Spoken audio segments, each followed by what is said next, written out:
ॐ जडाधरं पाण्डुरङ्गं शूलहस्तं कृपानिधिं सर्वरोगहरं देवं दत्तात्रेयम् अहं भजेत्.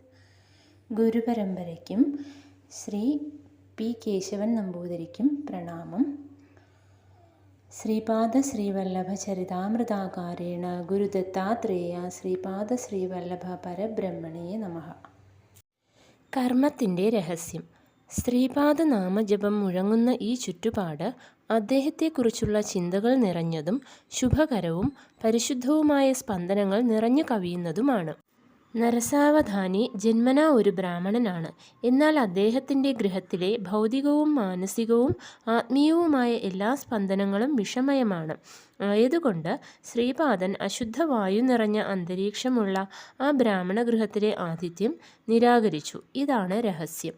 പരിണാമത്തിൻ്റെ ആയാലും സംക്രമണത്തിൻ്റെ ആയാലും പ്രക്രിയയിൽ കർമ്മസിദ്ധാന്തം അനുസരിച്ച് ജീവികൾക്ക് ജനിക്കുവാൻ ഏതെങ്കിലും ജാതി ആവശ്യമാണ്. ആ ഉദ്ദേശത്തോടു കൂടി ഉണ്ടാക്കിയതാണ് ഈ വ്യവസ്ഥ. ജർമ്മനിക്കാരനായ ജോൺ ബ്രഹ്മജ്ഞാന അന്വേഷിയാണ്. അദ്ദേഹത്തിൻ്റെ ആത്മാർത്ഥമായ പരിശ്രമ ഫലമായി അദ്ദേഹത്തിന് തൻ്റെ ആത്മീയ വികാസത്തിൻ്റെ അവസാന ഘട്ടങ്ങളിൽ കുരുവപുരത്ത് ശ്രീപാദ ദർശന ഭാഗ്യം ഉണ്ടായി. അദ്ദേഹം ഒരു വിദേശിയായിരുന്നെങ്കിലും ശ്രീപാദൻ്റെ സഫലമായ കൃപ കൊണ്ട് അനുഗ്രഹിക്കപ്പെട്ടു. പീഡികാപുരവാസി ആയിരുന്നിട്ടുകൂടി വളരെ വർഷങ്ങളോളം നരസാവധാനിക്ക് ശ്രീപാദൻ ഒരു അവതാരമാണെന്ന് തിരിച്ചറിയുവാൻ കഴിഞ്ഞില്ല. അതുകൊണ്ട് തിരിച്ചറിഞ്ഞതിനു ശേഷവും വളരെ ക്ലേശവഹമായ പ്രയത്നം കൊണ്ട് മാത്രമേ ശ്രീദത്തൻ്റെ അനുഗ്രഹം ലഭിക്കുവാൻ കഴിഞ്ഞുള്ളൂ. പിന്നെ ശങ്കരഭട്ട് ഇപ്രകാരം ചോദിച്ചു: ശ്രീമാൻ, ജീവനുള്ള കോശങ്ങൾക്ക് മാറ്റം വരുന്നു എന്ന് അങ്ങ് പറഞ്ഞു. അങ്ങനെയാണെങ്കിൽ ഓരോ ജാതിക്കും സ്വന്തമായി ഒരു ആത്മാവുണ്ടോ? പാർവതീദേവി ഹിമാലയ പർവ്വതത്തിൻ്റെ മകളാണെന്ന് പറയുന്നതിൻ്റെ അർത്ഥം എന്താണ്? തിരുമലദാസ് ഇപ്രകാരം പറഞ്ഞു: ഓരോ ജാതിക്കും ഓരോ ആത്മാവുണ്ട്. അത് മാനസികമായ ഒരു കാര്യമാണ്. അത് ദൈവിക ആത്മാവായ ദത്തനിൽ നിന്ന് വിട്ടുപോന്ന ഒരു ഭാഗമാണ്. വലിയൊരു ശക്തിയാണ് അത്. അതിന് എപ്പോഴും ആ ജാതിയുമായി നേരിട്ട് ബന്ധമുണ്ട്. വർഗം എന്നാൽ നിങ്ങൾ തെറ്റായി ധരിക്കുന്നത് പോലെ അതിൽ ജനിച്ച കുറേ വ്യക്തികളുടെ ഒരു കൂട്ടമല്ല. ജീവനുള്ള വ്യക്തികളിൽ ജീവനുള്ള കോശങ്ങൾ ഉള്ളതുപോലെ ഓരോ ഗ്രാമത്തിനും ഓരോ പട്ടണത്തിനും ഓരോ രാജ്യത്തിനും അതിൻ്റേതായ ആത്മാവുണ്ട്. നാം ജീവിക്കുന്ന ഈ ഭൂമിക്കും ഒരു ആത്മാവുണ്ട്. നാം അതിനെ ഭൂമാതാവ് എന്ന് വിളിക്കുന്നു. ഭൂമിയുടെ രക്ഷാധികാരിയായ ദേവതയെയാണ് നാം ഭൂമാതാവ് എന്ന് പറയുന്നത്. ഭൂമാതാവിൻ്റെ ആത്മാവ് മനസ്സുമായി ബന്ധപ്പെട്ടതും പരമാത്മാവിൽ നിന്ന് ഉത്ഭവിച്ചതുമായ ഒരു മഹാശക്തിയാണ്. അതുപോലെ തന്നെ ഹിമാലയ പർവ്വതത്തിൻ്റെ രക്ഷാധികാരിയായ ദേവതയ്ക്ക് ഹിമവന്തൻ എന്ന് പേര്. ആ ഹിമവന്തൻ്റെ പുത്രിയാണ് ഹൈമാവതി. എല്ലാ കാര്യങ്ങൾക്കും സാക്ഷിയായ സൂര്യഭഗവാന്റെ പുത്രനാണ് യമധർമ്മരാജൻ എന്ന് പറയുമ്പോൾ അദ്ദേഹം ജീവികളുടെ നല്ലതും ചീത്തയുമായ പ്രവൃത്തികളെ ആധാരമാക്കി വിധിക്കുകയും വിധി നടപ്പാക്കുകയും പാപികളെ ശിക്ഷിക്കുകയും ചെയ്യുന്ന ഒരു ദിവ്യാത്മാവാണ് എന്നാണ് അർത്ഥം. സൂര്യഭഗവാൻ ഉള്ളതുകൊണ്ട് മാത്രമാണ് എല്ലാ ജീവികൾക്കും താന്താങ്ങളുടെ പ്രവർത്തനങ്ങൾക്ക് ആവശ്യമായ ചൈതന്യം ലഭിക്കുന്നത്. ആകാശത്തെ മനോഹരമാക്കി തീർക്കുന്ന സൂര്യനും ആ സൂര്യൻ്റെ രക്ഷാദേവതയായ ദിവ്യാത്മാവും വ്യത്യസ്തങ്ങളാണ്. ശ്രീപാദൻ 30 വയസ്സാകുമ്പോൾ അപ്രത്യക്ഷനാകുമെന്ന് ഞാൻ അങ്ങയോട് പറഞ്ഞു. അദ്ദേഹം കോടി കോടി ബ്രഹ്മാണ്ടങ്ങളുടെ ഓരോ അണുവിലും ലയിക്കും. അദ്ദേഹം സർവ്വവ്യാപിയാണ്.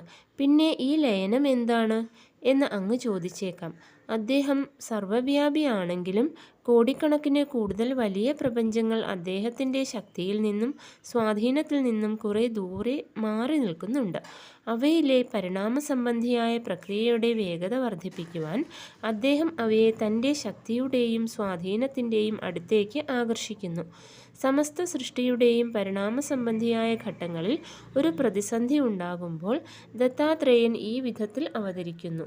കാന്തം ഇരുമ്പിനെ ആകർഷിക്കുന്നു. ഇരുമ്പിൽ മാലിന്യങ്ങൾ ഉണ്ടെങ്കിൽ ആകർഷണം വളരെ ദുർബലമായിരിക്കും.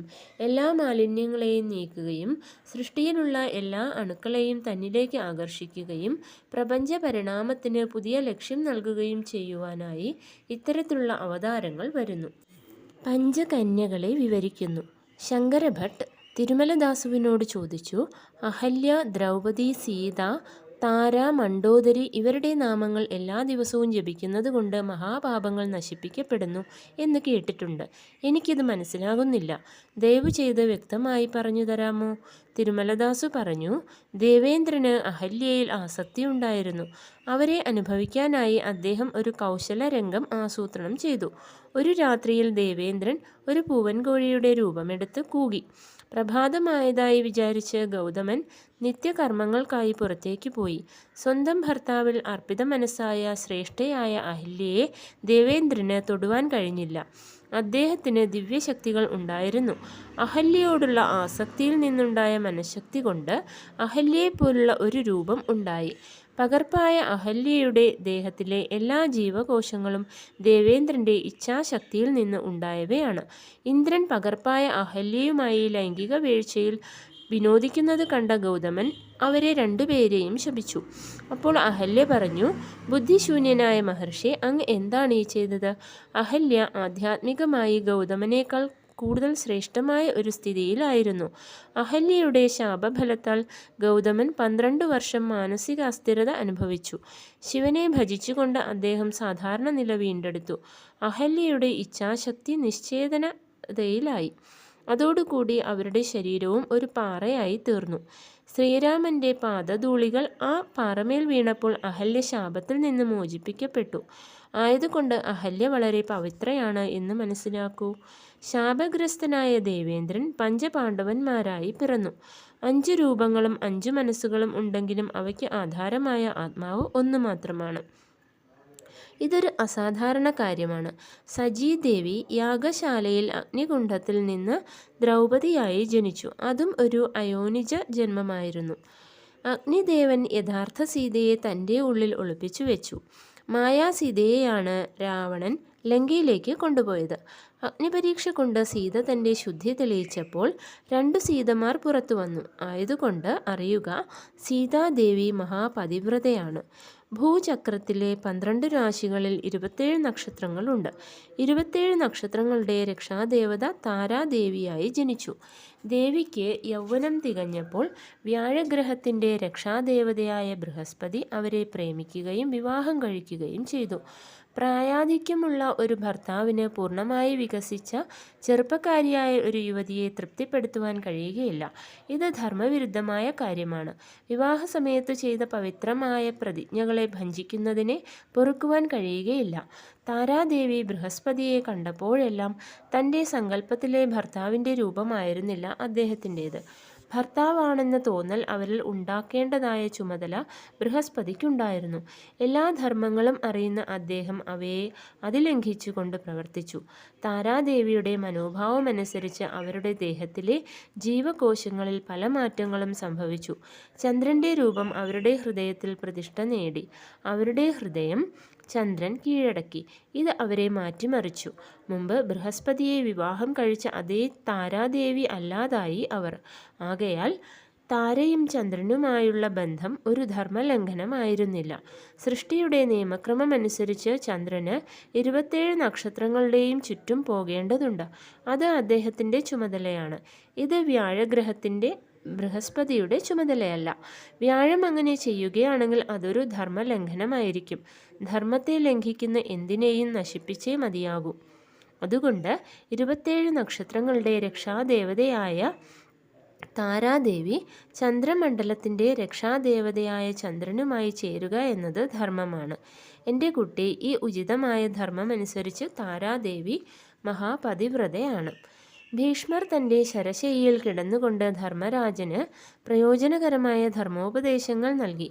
ഭീഷ്മർ പറഞ്ഞു, അനഭിലഷണീയമായ കാര്യങ്ങൾ സംഭവിക്കുമ്പോൾ കഴിയുമെങ്കിൽ അവയെ തടയണം.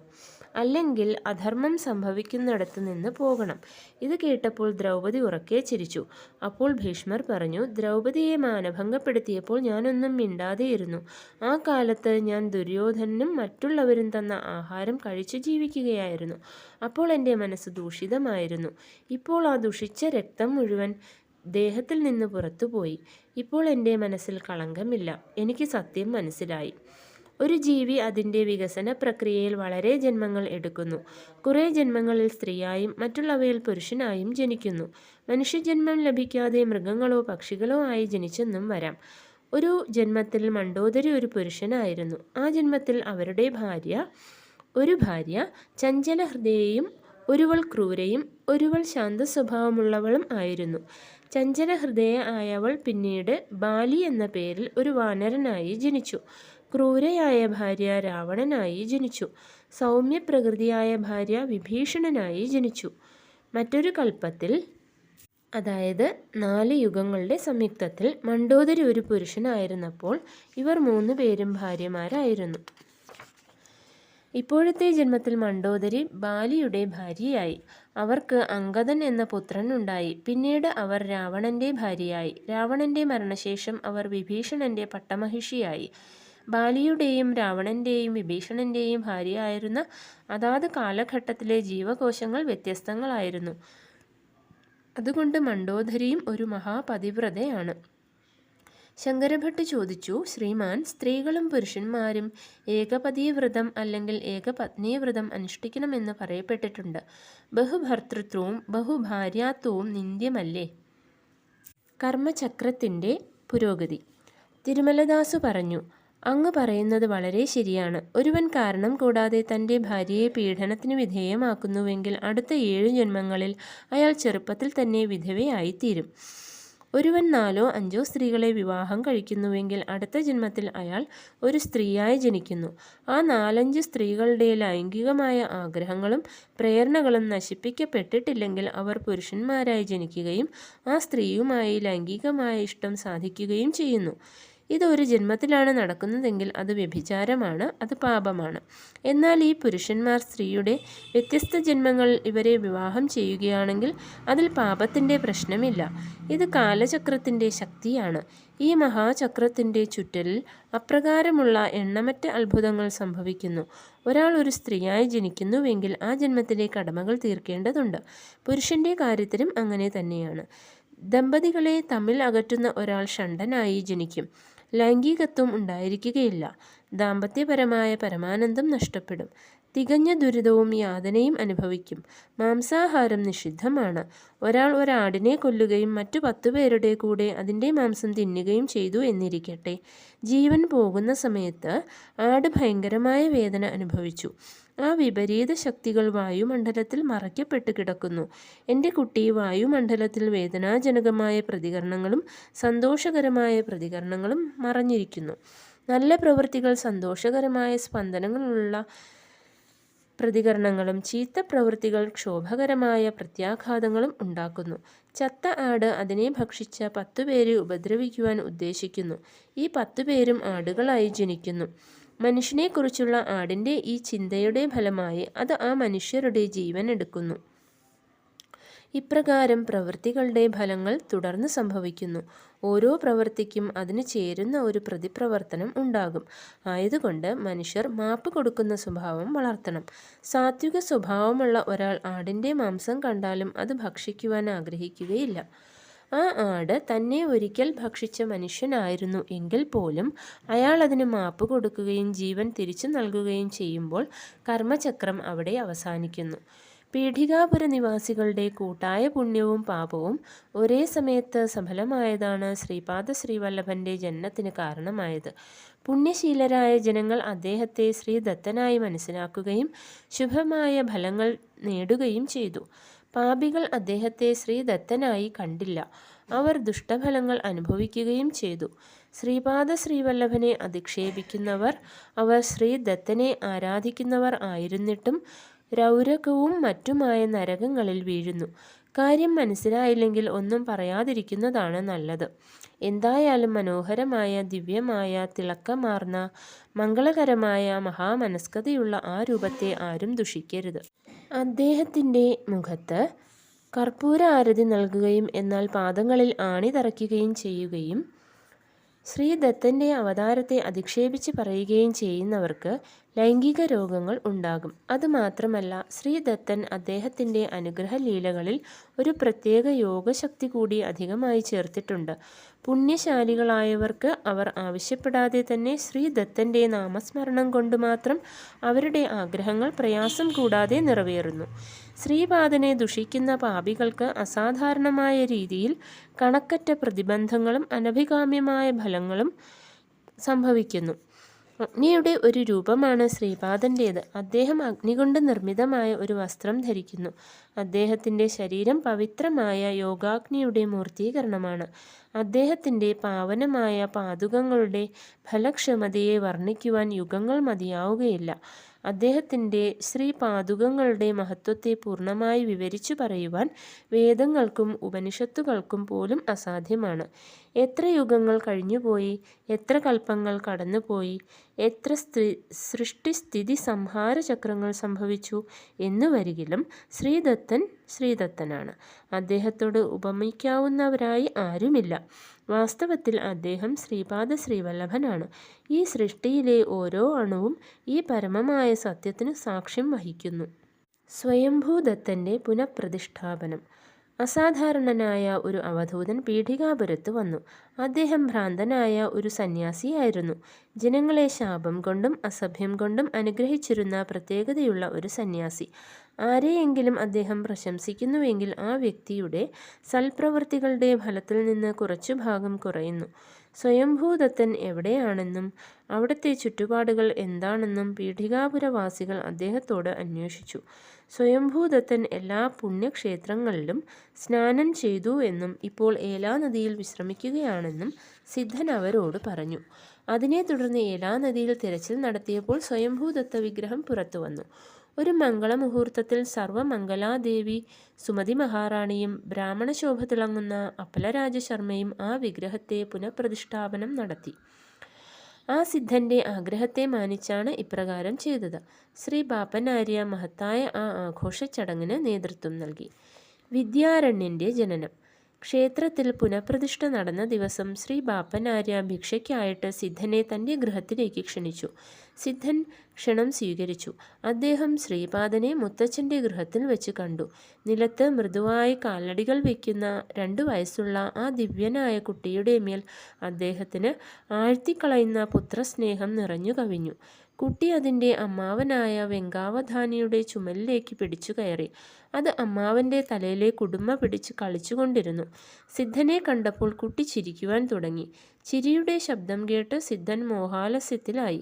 അദ്ദേഹം വീണ്ടും സാധാരണ നിലയിലായപ്പോൾ ശ്രീപാദൻ പറഞ്ഞു, മാധവ, എനിക്ക് 16 വയസ്സാകുമ്പോൾ അങ്ങ് ആഗ്രഹിച്ചതുപോലെ ബുക്കരായഡു ഒരു ഹിന്ദു സാമ്രാജ്യം സ്ഥാപിക്കും. ഹരിഹരനെയും ബുക്കരായനെയും അങ്ങ് സംരക്ഷിക്കണം. വിദ്യാരണ്യ മഹർഷി എന്ന പേരിൽ അങ്ങ് പ്രസിദ്ധനായി തീരട്ടെ.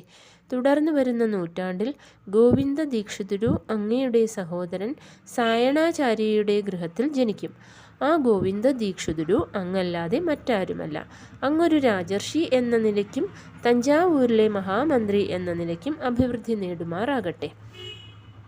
സിദ്ധൻ്റെ കണ്ണുകളിൽ നിന്ന് ആനന്ദാശ്രുക്കൾ നിറഞ്ഞൊഴുകി. അദ്ദേഹം ശ്രീപാദനെ കെട്ടിപ്പിടിച്ചു. ശ്രീപാദൻ കളിയായി അദ്ദേഹത്തിൻ്റെ പാദങ്ങൾ തൊട്ടു വന്ദിച്ചു. സിദ്ധൻ ആശ്ചര്യം പ്രകടിപ്പിച്ചു. എന്തൊരത്ഭുതമാണ് ഇത്! ശ്രീപാദൻ പറഞ്ഞു, അങ്ങ് ശൃംഗേരി പീഠം കയറും. വിദ്യാരണ്യൻ എന്ന പേരിൽ പരക്കെ അറിയപ്പെടും. അങ്ങ് അങ്ങയുടെ ശിഷ്യപരമ്പരയിൽ 3ാമനായി കൃഷ്ണ സരസ്വതിയായി ജനിക്കും. അങ്ങേക്ക് എന്നോട് വളരെയധികം പുത്രവാത്സല്യമുണ്ടാകും. അതുകൊണ്ട് ഞാൻ വീണ്ടും നൃസിംഹ സരസ്വതിയായി അവതരിക്കുമ്പോൾ അങ്ങ് കൃഷ്ണ സരസ്വതി എന്ന നാമത്തിൽ കാശിയിൽ വെച്ച് എനിക്ക് സന്യാസ ദീക്ഷ തരും. കാശി വിശ്വേശ്വരനും അന്നപൂർണ മാതാവും സാക്ഷികളായിരിക്കും. അങ്ങേക്ക് സന്യാസധർമ്മത്തെ പുനഃസ്ഥാപിക്കേണ്ടതുണ്ട്. പരാശര ഗോത്രത്തിൽ വസിഷ്ഠ, ശക്തി, പരാശര മഹർഷിമാർ ഉൾപ്പെടുന്നു. ആ ഗോത്രത്തിൽ ഉൾപ്പെടുന്ന വാജപേയ യാജുല മാധവാചാര്യ എങ്ങനെയാണ് വിദ്യാരണ്യ മഹർഷി എന്ന പേരിൽ പ്രസിദ്ധനായത് എന്നും മറ്റു ചില കാര്യങ്ങളും നാളെ പറയാം. ഇങ്ങനെ തിരുമലദാസു അന്നത്തെ കഥ പറച്ചിൽ അവസാനിപ്പിച്ചു. ശ്രീപാദരാജം ശരണം പ്രപദ്യേ.